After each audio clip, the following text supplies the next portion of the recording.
রাজধানীর খামারবাড়ির মোড়ে।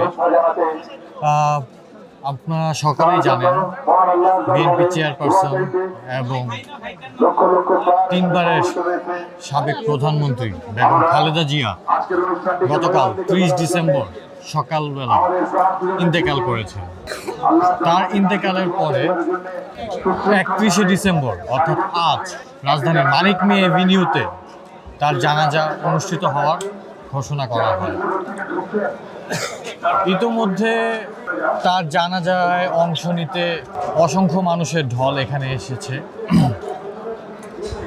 এবং গতকাল ঘোষণার সাথে জানিয়ে দেওয়া হয়েছিল বেগম খালেদা জিয়ার জানাজা মানিক মিয়া এভিনিউতে বাদ জোহর অর্থাৎ দুপুর 2:02 দিকে অনুষ্ঠিত হবে এবং জানাজার পরে রাজধানী জিয়া উদ্যান অর্থাৎ তার স্বামী শহীদ রাষ্ট্রপতি জিয়াউর রহমানের কবরের পাশেই তাকে শায়িত করা হবে। বর্তমানে আমরা রয়েছি ঠিক ইন্ডিয়া রোড ক্লাব এলাকার এখানেও অসংখ্য মানুষ জানাজায় অংশগ্রহণ করার জন্য যারা মানিক মিয়া এভিনিউ সামনে পর্যন্ত যেতে পারছেন না তারা বিভিন্নভাবে কাতারে দাঁড়ানোর চেষ্টা করছেন।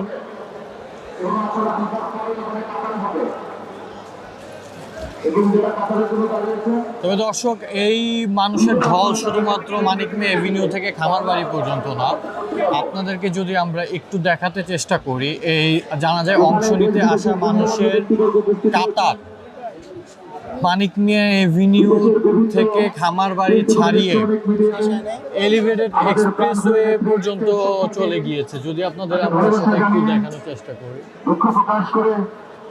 অনেক গুরুত্বপূর্ণ নিউজ স্মরণ করে প্রচার হয়েছে।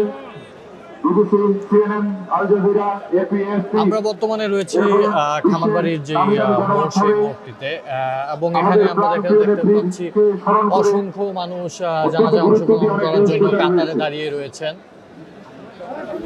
যারা ঢুকতে পারছে না তাদেরকে সহযোগিতা করুন। আমি আবার অনুরোধ করছি ছাত্রদল, যুবদল, স্বেচ্ছাসেবক দলের ভাইদেরকে বিনীতভাবে অনুরোধ করছি আপনারা সহযোগিতা করুন। এবং জানাজায় অংশ নিতে আসা নেতা কর্মীরা যাতে সম্মানে জানাজায় অংশ নিতে আসতে তাদের যত সুবিধা হয় তাদের সুবিধার্থে বাংলাদেশ মেট্রো রেল কর্তৃপক্ষ স্পেশাল সার্ভিসের ব্যবস্থা করেছে।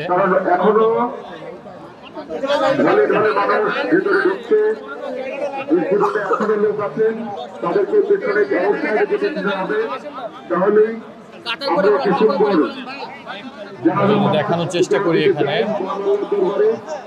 আপনাদের সহযোগিতা একান্তভাবে কামনা করছি।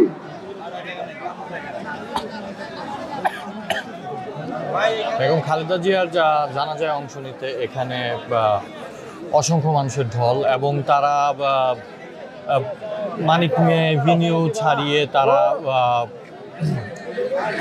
খামারবাড়ি মোড় থেকে শুরু করে মিরপুর সড়ক এবং এদিক দিয়ে ফার্মগেট হয়ে কারণবাজার অভিমুখে যে সড়ক সেতুটুকু সেই সড়ক পর্যন্ত তারা কাতারে দাঁড়ানোর চেষ্টা করছেন।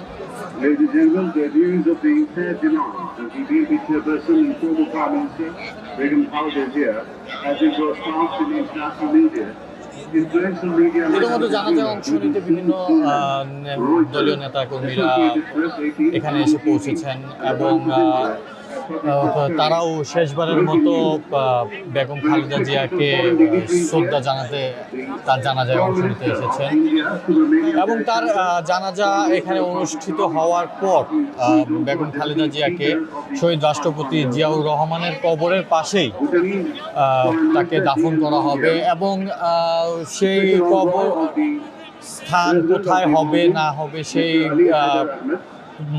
গতকাল বিকেল বেলায় তার মৃত্যুর সংবাদ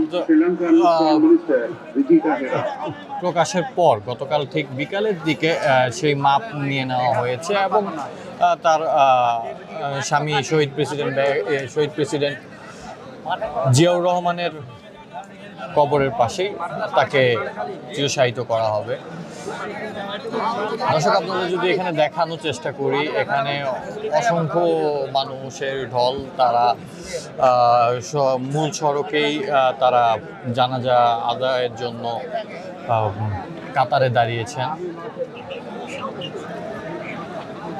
দেশবাসী, আজ আমাদের পুরো জাতি খুবই শোক ও বেদনায়।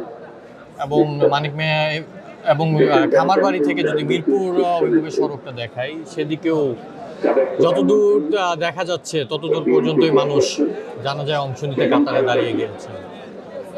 আর আমাদের মধ্যে নেই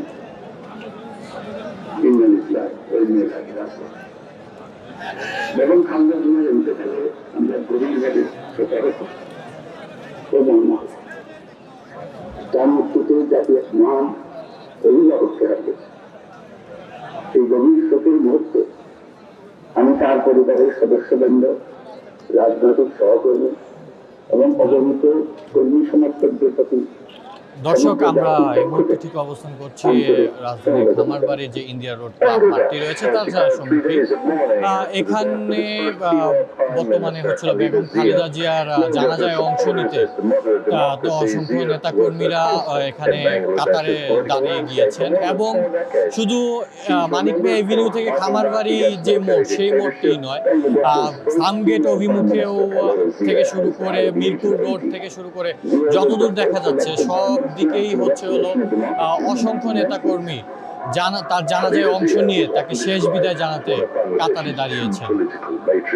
রাজধানীর মানিক মিয়া এভিনিউ থেকে আউসাফুল ইসলাম আকিব, চ্যানেল।